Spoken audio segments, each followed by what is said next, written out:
The views and opinions expressed in Cold and Missing are exclusively those of the hosts. All parties mentioned are considered innocent until proven guilty in a court of law.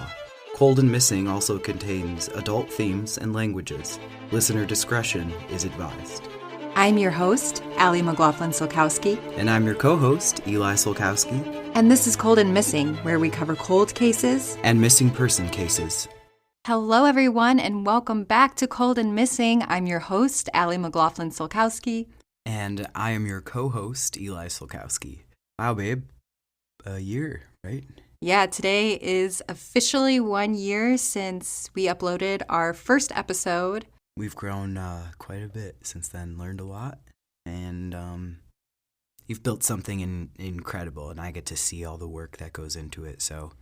Yeah, it's business as usual, you know, you were working your tail off the moment before we just hit record. So, yeah, it's very celebratory, but we're humbled and we're excited, year two, let's do it. Yeah, thank you to everyone who has been listening, even if you're just joining us today for the first time. Thank you so much for being here. We have listeners in every state in America and lots of listeners around the world as well, which, yeah, is humbling. And it's an honor to be a part of your week in a small way. So thanks for being here. Thanks for joining us. And I think we should just get into this week's case. Start the second year, just like any other year. Episode 53, correct? Episode 53. Alrighty. Could you remind me, this is a missing person case? Yes, this is a missing persons case. Alrighty. Let's do it. So just as a content warning at the top, this case does involve a young person. Today, we're going to be talking about Ann Marie Burr, and this takes place in Tacoma, Washington in August of 1961. But first, a little bit about Ann. Ann was 8 years old in the summer of 1961. She was born December 14th, 1952, and she would be 70 years old today. Ann was the oldest of 4 siblings and was a smart, caring, and crafty young girl who had recently discovered embroidery and loved it. Ann and her family lived on North 14th Street in Tacoma, just blocks from the University of Puget Sound. She was looking forward to starting the 3rd grade at her elementary school, where she was a favorite student amongst teachers. Her father, Donald Burr, says, quote, "She had a strong little personality and a strong frame on which to express her personality. You just felt happy to be around her. She was just a regular little girl," end quote. And now a timeline of events. On Wednesday, August 30th, 1961, Ann spent the day playing with a neighborhood friend and had dinner over at their house. They're having such a good time, Ann calls her mom to ask her if she can spend the night. Her mother, Beverly Burr, thought that since school started next week that Ann should come home to start getting into a bedtime routine. Ann and her siblings are put to bed around 8 p.m. The 4 siblings traded off sleeping in the basement. It was a special treat since it was part of the playroom. Tonight was not Ann's turn for sleeping in the basement, so Ann and her youngest sister Mary, who was 3 and had a cast on her arm at this time from a summer accident, went upstairs while Ann's younger sister and brother went downstairs to the basement. According to early reports, Donald and Beverly had family over that night, but by midnight, they were ready for bed. The front door was locked and the chain was put on and the back door was locked. All the windows were closed and Donald and Beverly turned in for bed. Their bedroom was on the main floor. Early in the morning on August 31st, Ann is woken up by her younger sister crying because of her cast. She brings Mary downstairs to her parents' bedroom to wake them up. Beverly sends the girls back upstairs, telling Mary that her cast will come off soon. At 5:15 in the morning, Mary wakes up her mother again. She's alone this time. Beverly gets up and brings her back to her bedroom. When she checks in on Ann's room, she sees her bed empty. The bed sheets are pulled back, but there is a neatness to the bed, she recalls. Thinking Ann went to the basement to sleep with her other siblings, Beverly starts to head there. Before she can get to the basement, she sees that the front door is open and ajar. The front room window was also open. It had been left unlocked the night before, but it had been closed due to the rain that moved in overnight. When Beverly looks outside, she notices that a wicker bench, normally kept in the backyard, was under the window in the front. Donald and Beverly search every inch of their home, looking for Ann, but when she's not found, they call police that morning. Donald and Beverly search Ann's room for anything missing, but nothing is gone. It appears the little girl was barefoot and still wearing her ankle-length nightgown with a flower pattern. As the parents are questioned, they recalled their dog barking once in the night and hearing neighborhood dogs bark, but they couldn't recall what time that was. Police say they don't find any sign of a forced entry despite the door and window being open. Police Chief Don Hager orders patrol cars to start going block by block looking for the young girl. Neighbors begin to turn out and search their own properties and basements in case Ann was hiding somewhere. As minutes creep by, Donald and Beverly get more and more worried. Police searching the home have very little to go on. There were no signs of struggle anywhere in the home, including Ann's room. Outside, under the open window, there was a footprint found, but the morning rain had blurred the details. Police are able to determine that it's a men's size 6 or 7. There were a few grass clippings on the rug in the living room, and the bench outside had a few red fibers left on it. As word around town begins to spread about the missing 8-year-old girl, tips are called into police. One caller said that he saw Ann screaming in a blue and white car with California plates driven by a man in his 30s. Police find the car and the man matching the description, and the driver tells police that the screams were coming from the radio. Police release him. Bloodhounds are brought in to try to track her scent, but because of the wind and the rain, they were unable to pick anything up. Police ask the FBI for help, but because there is no evidence of an abduction, they just observe. Police search until 11 p.m. that night, but they find no sign of Ann. Over the next 2 days, a huge military operation is called into Tacoma to search for Ann. On Saturday, September 2nd, nearly 800 military personnel composing of the Army and National Guard join the police to search, and the Army launches helicopters both days to help aid the searchers below. They go block by block looking for any clue as to what might have happened to Ann. Police haven't ruled out any theory yet, including that she got amnesia and wandered off. Police are hesitant to say that someone entered the home through the window since the Burrs had a small table under the window with delicate figurines and none of them were disturbed. By the end of Saturday night, roughly 8 to 10 miles of Tacoma had been thoroughly searched. This included vacant lots and abandoned buildings, and there was no trace of Ann found. The military is called off at the end of the day, but police say it doesn't affect the intensity of their investigation. Inspector Emil Smith of the Tacoma Police says, quote, "We'll be on this 24 hours a day for I don't know how long," end quote. On Sunday, September 3rd, Ann has been missing for 3 days now. About 100 police and volunteers continued to search, and police began to coordinate with the Public Works Department to have all the manholes in the area of Ann's house checked, along with the sewers leading all the way to the bay. They start going underground on Monday and into Tuesday looking for any sign of Ann. At this point, police have searched by the air, ground, and underground, and there was still no trace of Ann. Police still don't classify it as an abduction, since they're unsure if perhaps Ann just wandered off and left the door ajar. With finding no trace of her in the sewer, police call in skin divers on Wednesday, September 6th, just 6 days after Ann went missing, to search the bay where the main outfall from the sewer system went. Police search Commencement Bay, fearing that the water would hold the answer to what happened to Ann, but police find no trace of her underwater either. It's like Ann simply vanished, according to police. 1 week after Ann's disappearance, Donald and Beverly head to the police station and ask that they be given a polygraph test. Rumors in town that they were withholding information had gotten back to them, and they wanted to clear their names right away. Police say they both pass and say that they believe that Donald and Beverly have acted in good faith with the police and have not held anything back. Without much to go on, police continue to search areas and research them, hoping they find something that was possibly missed the first time. After 9 days, Ann's grandmother offers a $1,000 reward from her own savings for information leading to Ann's safe return. She says, quote, "I would give more if I could only get her back," end quote.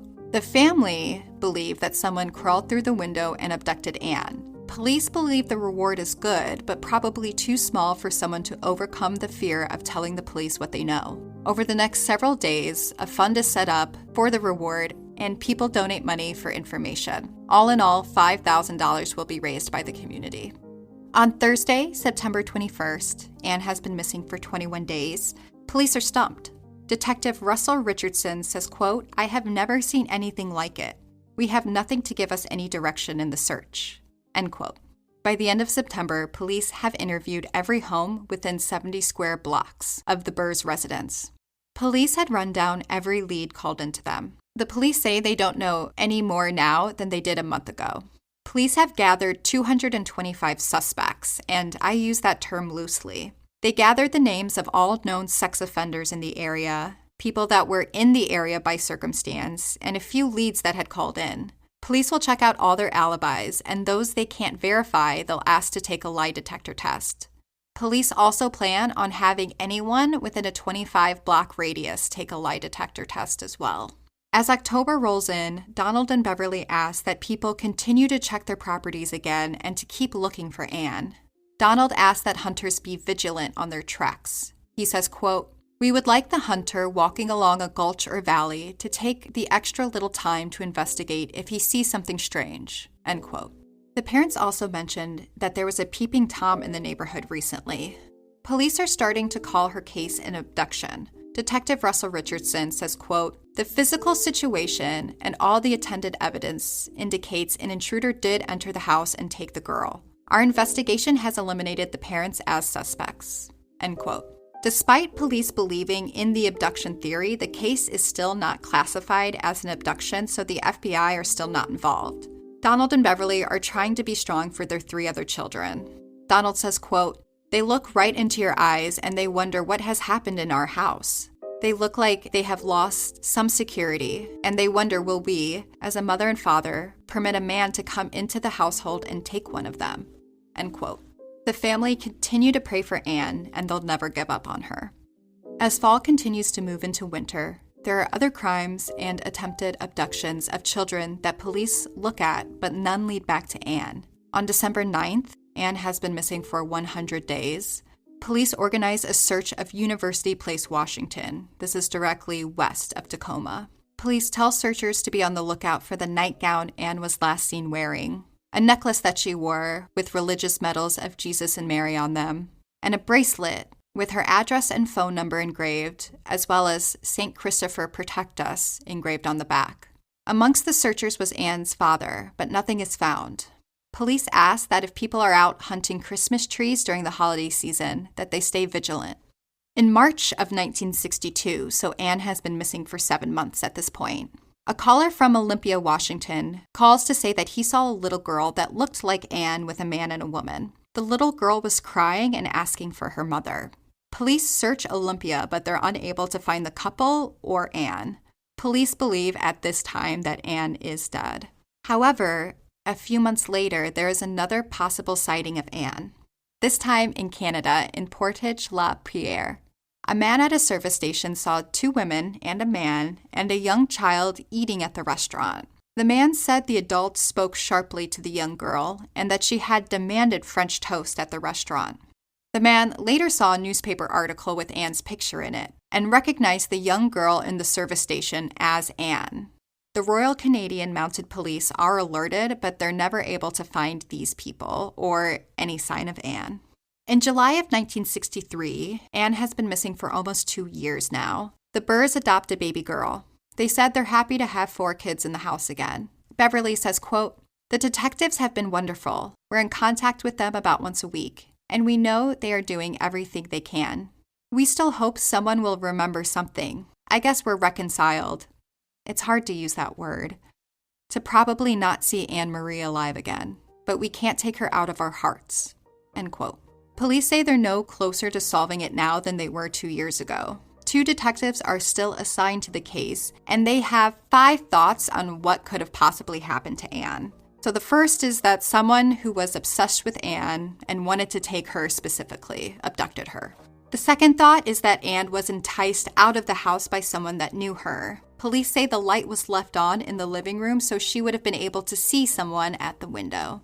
The third thought is that this was a vengeful act against the parents, but police find no evidence of this.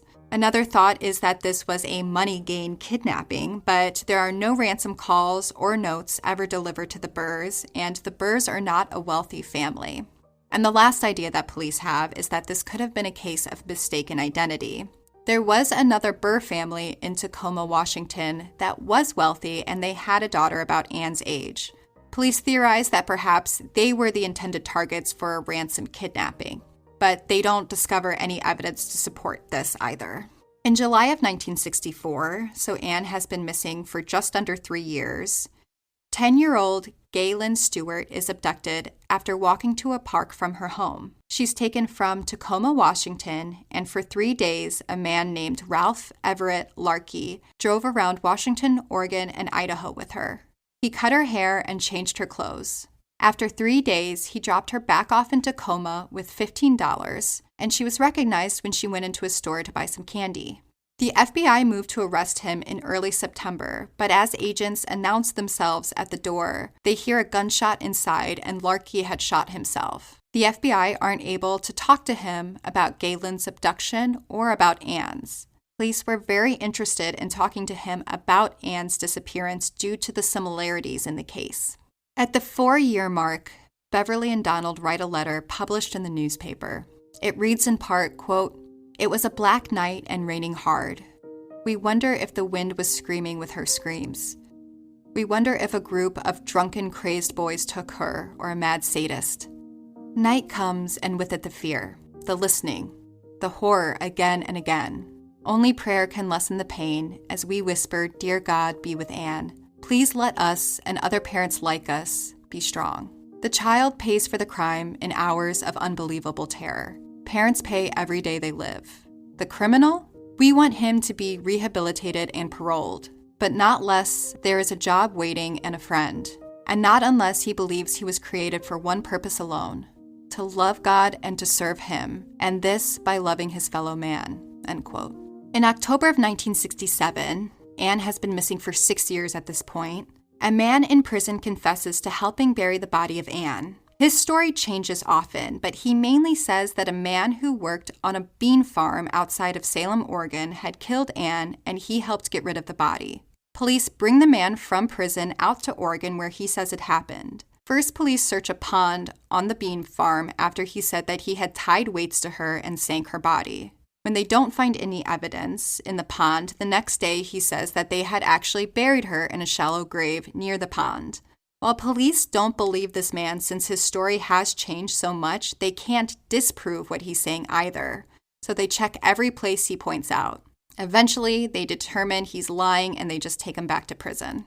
In 1971, at the 10-year anniversary of Ann's abduction, the family thanks the community for all they've done to look for Ann and support them. They return all the donations from the reward fund back to the original donors. In April of 1975, this is about 14 years since Ann's abduction, there are a lot of young women that had turned up missing in the Tacoma area. A reporter asked Beverly what she would tell the mothers of other missing daughters. She said that it's impossible to put it into words, but to try to keep the faith and hold on to hope. In 1975, Ted Bundy is arrested in Utah. Police in Washington become extremely interested in him, in part because of the unsolved Ted murders in Washington, but also related to Ann's disappearance. Tacoma Police Major Robert Johnson had this to say about Bundy at the time of his arrest, quote, "We're extremely reluctant to discuss it out of fairness to this man. We don't want to give the impression we're trying to pin every unsolved crime in the last 20 years on the poor guy." End quote. Of course, almost all the cases are eventually tied to Bundy. It turns out that in 1961, the year Ann disappeared from her home, Ted Bundy lived in Tacoma, Washington. Bundy would have been 14 years old in 1961. He didn't live in the same neighborhood as Ann. Bundy lived about 2 miles away, but he did have an uncle who lived in Ann's neighborhood that he visited often. During that time, he had a newspaper route near the Burr neighborhood. It has also been said that Ann took piano lessons from a neighbor of Bundy's. There is no evidence that I could find that the two ever met, but there was certainly opportunities for their paths to cross. The detectives who worked Ann's case the longest didn't believe that Bundy was involved. They had figured the suspect fit into one of these scenarios. The first being Ann is alive and being held hostage by someone that she knows. They don't believe that a stranger could have gotten Ann out of her bed without any commotion or arousing the family dog. Their second thought is that Larky, the man who kidnapped Gay Lynn, had kidnapped and killed Ann but got rid of her body in one of the construction projects happening in 1961. Police point out at the time that there was a sewer project happening in the neighborhood with ditches 30 feet deep, and the University of Puget Sound was also building, and the day Ann disappeared, a large concrete foundation was poured. And the third idea is that police also theorize that a young man in the neighborhood killed Ann, but not Bundy. This young man was from a very religious family, and that he had done it. They put him on a lie detector twice, and he couldn't pass, according to police.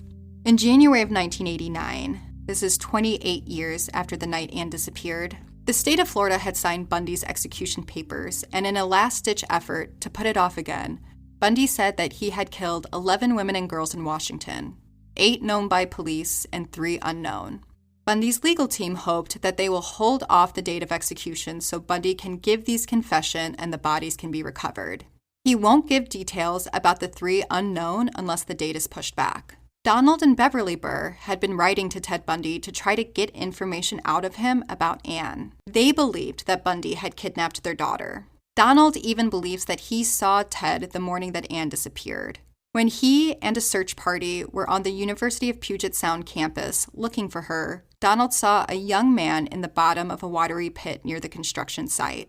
When he asked the youth about Ann, the young boy said he didn't know anything. Looking back, Donald says, quote, "I see this young man's face before me always. The likeness of Bundy was there," end quote. Beverly had always thought that a young person had done it because the wicker bench wouldn't have held someone that weighed a lot, and because of the smaller size shoe print under the window. Ted Bundy will eventually write back to Donald and Beverly saying that he did not kill Ann, that in 1961 he was a normal 14-year-old boy and was not out roaming the streets late at night. He tells this much to the Washington state investigator Robert Keppel as well. However, Keppel thought Bundy was lying and trying to protect his mother's feelings. Bundy's mother, Louise, was adamant that Bundy did not commit any crimes under her roof, that those all happened once he had left. Keppel also thinks that Bundy's explanation of why he had nothing to do with Ann's disappearance was weak. He says, quote, "He denied that he did it, but he kind of offered some qualifiers. He told me he was too young at the time. He told me serial killers start a little older than that. My feeling is Bundy isn't telling the truth. He gave me a weak explanation of why he wasn't the killer," end quote. Police also point to an interview that Bundy did with Tom Holmes in 1986.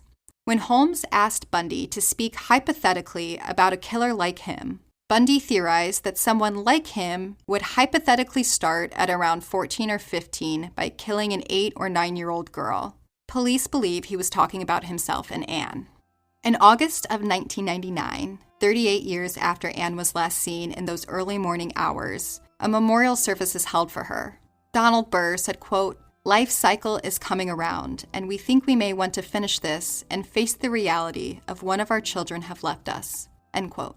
Donald and Beverly, along with the police currently handling the case, believe Bundy is the killer and Ann was his first victim. Bundy's mother, Louise, says, quote, "I resent the fact that everybody in Tacoma thinks just because he lived in Tacoma, he did that one too, way back when he was 14. I'm sure he didn't," end quote.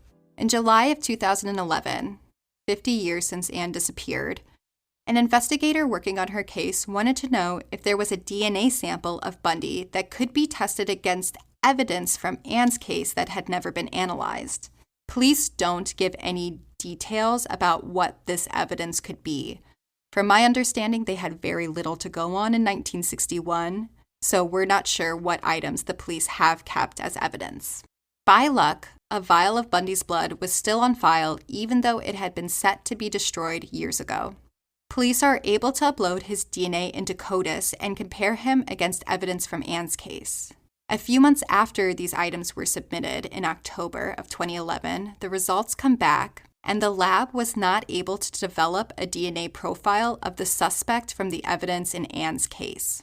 No suspects were able to be eliminated via DNA, including Ted Bundy. And that is the last update that we have on Ann Burr's case. So if you know anything about the disappearance of Ann Marie Burr in August of 1961 or her whereabouts today, you are encouraged to call the Tacoma Police Department at 253-798-4721. And the sources for the timeline today come from the News Tribune, who covered this story extensively from 1961 to present day, the Bellingham Herald, Longview Daily News, Kitsap Sun, the Olympian, the Spokesman Review, Tri-City Herald, the Columbian, Spokane Chronicle, and the Bellingham Herald. So that is the case of Ann Marie Burr. There were a lot of details. Thank you for providing all of that content, and I'm sure putting some of the storyline together for us to follow, because in listening, didn't really walk away with a ton of questions. Some initial thoughts, though, are I'm not really interested in talking about the Bundy theory unless, like, you want to just briefly, we can, like, breeze over it. I don't think that person needs any more, like, mic time. Mm-hmm. I'm like, yeah, like you explained it perfectly. I understand, Mm-hmm. Sure. The question I did walk away with was for you, of like, in your research, did you have a suspect in mind? First of all, I agree with you that I don't think that Ted Bundy needs a lot of mic time, but it's really tempting to want to pin it on him. Mm-hmm. And I definitely don't I'm not like, oh, whatever. I'm like, oh, it is 100% possible. I guess I'm just like to be a part of the narrative of just like kind of dismantling the excitement around serial killers. Like, and I'm, unfortunately, of someone who have been a part of that, and I just don't want to be, I guess. Yeah. Yeah, it's totally possible, but I think also kind of dismantling that, I don't know if Ted Bundy is that good at, murdering people, that on his first one at 14 years old, he could get away with it, no evidence, no murder, nobody hears anything, nobody finds her. It just seems wild to me that even a 14-year-old Ted Bundy would be able to pull off this. It's a big crime. Yeah. Yeah, I mean. But also on the same token, a suspect that police really liked that I kind of saw come up again and again was this younger person that lived in the neighborhood that knew the Burrs. He came from a religious family. That was like really the only clue the police gave to his identity, that he would have committed the crime. And police said that he would have known the layout of the Burrs' home as well, where Bundy would not have known the layout of the home at all. He would have just gotten lucky. Yeah. That size shoe as well, about the size of quote, average, like, girl could also wear that size, or woman, So, yeah, I would say that's about, like, a girl's 7 or 8. Yeah, it was also something that I thought in reading this is that police always refer to the suspect as a male. But I'm like, are they just assuming that because historically that is the case? But I personally am like, well, what about somebody, like a woman wanting to do it? Yeah, and especially of the time, again, like, definitely more girls play with girls, boys play with boys. Like, your, like, girlfriends know your bedroom, know your whole house. You guys are running around, like, think about, like, sleepovers and stuff. Like, your little friends know the layout, so do babysitters, So, I was like, this could be like an adult woman who happens to be maybe on the more petite side, Yeah. Police did seem for sure that the suspect, whoever they are, whether they were like a smaller adult or maybe a teen, that they had to have been on the shorter side to need the wicker bench to get up and over the front window. Somebody who might have been a little bit taller could have just lifted themselves up and over. Yeah. So, yeah, those are, like, my reactions and questions for the most part. Like, who do you? do you have a suspect? Getting back to it. Yeah. The day that Ann went missing, a caller said that he saw Ann in a car screaming. Police find the car, and the guy doesn't deny screaming. He says the screaming was coming from the radio, and police let him go. I think that there's something in all of that, personally. It was just, the caller said he saw Ann in a car. He saw her. And then this man is later pulled over. He has California plates. They're in Washington. He has a blue and white car, so there's some distinctive features. And he said the screaming comes from the radio. So he never denies that there was screaming happening. Why wasn't that man looked at a second time? That's what I can't understand. Or was he, and I missed it? Not that I could find or that I could ever see talked about again. It seems like police track him down. They talk to him right there. They let him go. Okay.